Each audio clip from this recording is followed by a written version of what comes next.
అప్పుడు చతుర్ముఖ బ్రహ్మగారు అగ్నిహోత్రుని పిలిచి, ప్రకటిత భూత సంతతికి భర్తవు నీవా, చరాచర ప్రవృత్తికి మరి హేతుభూతుడవు, దేవముఖుండవు నీవా, లోకపావకుడవు నీవా, ఇట్టి అనవద్యగునుండవు నీకు విశ్వభారక, భువన ప్రవర్తన పరాన్ముఖ భావము పొందన్ పాడియే.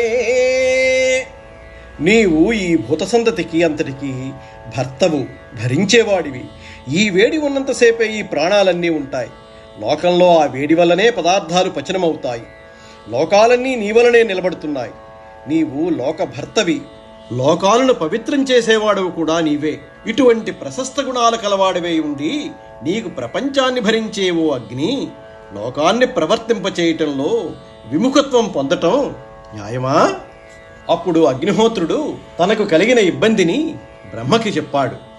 అప్పుడు బ్రహ్మగారు ఏమన్నారంటే, ఇప్పుడు భృగువు వాక్కుని వెనక్కి తీయడం కుదరదు, కాబట్టి నీవు సర్వభక్షకుడివే, అన్నీ తింటావు. నీవు అన్నీ తిన్నా నీ పవిత్రతకి లోపం ఉండదు. నీవు ఎప్పుడూ పవిత్రుడివే. ఆ మేరకు నేను నీకు వరం ఇస్తున్నాను. అగ్ని శవాన్ని కాలుస్తుంది, యజ్ఞశాలలో అగ్నిదేవతలకు హవిస్సును కూడా పట్టుకెళ్తుంది. ఆ పక్కనే కవ్యాన్ని కూడా పితృదేవతలకు పట్టుకెడుతూ ఉంటుంది. అక్కడే నిత్యాగ్నిహోత్రులు చేసుకునే కార్యకలాపాలు అగ్నిహోత్రంలో జరిగిపోతూ ఉంటాయి. అక్కడే అరణ్యాన్ని కాలుస్తుంటుంది. అక్కడే అగ్ని తనలో పడిపోయిన ప్రాణులను కాల్చేస్తుంటుంది. ఎక్కడ ఎన్ని అగ్నిహోత్రంలో పడిపోయి అగ్ని తినేస్తున్నా అగ్నికి మాత్రం అశౌచం అన్నదే లేదు. ఏ అపవిత్రత నీకు కలగదు. నీవు నిత్య పవిత్రుడవు, ప్రతి క్షణం పవిత్రంగా ఉంటావు అని బ్రహ్మగారు అగ్నిహోత్రుడికి వరమిచ్చారు. అప్పుడు లోకంలో వ్యవస్థ అంతా పునరుద్ధరింపబడింది. ఈ కథంతా ఎందుకు చెప్పవలసి వచ్చిందంటే, హవిస్సులిస్తే దేవతలకు పట్టుకు వెళ్ళాలి, కానీ పాముల్ని అందులో పడడం అంటే అగ్నిహోత్రుడు ఎలా కాల్చాడు?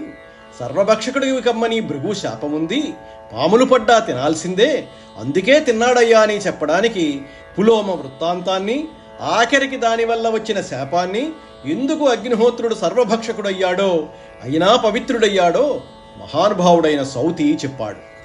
భృగువుకి పులోమకి చవనుడు అనేవాడు జన్మించాడని విన్నాం కదా. చవనుడు యొక్క కుమారుడు ప్రమతి. క్షీరసాగర మదనం చేస్తున్నప్పుడు పాలసముద్రంలోంచి పుట్టిన అప్సరస ఘృతాచి. ఘృతాచిని ప్రమతి వివాహం చేసుకున్నాడు. వీరిద్దరికీ పుట్టినవాడే రురుడు. రురుడు గంధర్వకన్య అయిన ప్రమద్వరను వివాహం చేసుకుందాం అనుకున్నాడు. ఇలా ఉండగా ఒకరోజు ప్రమద్వర పాము కాటికి గురైంది.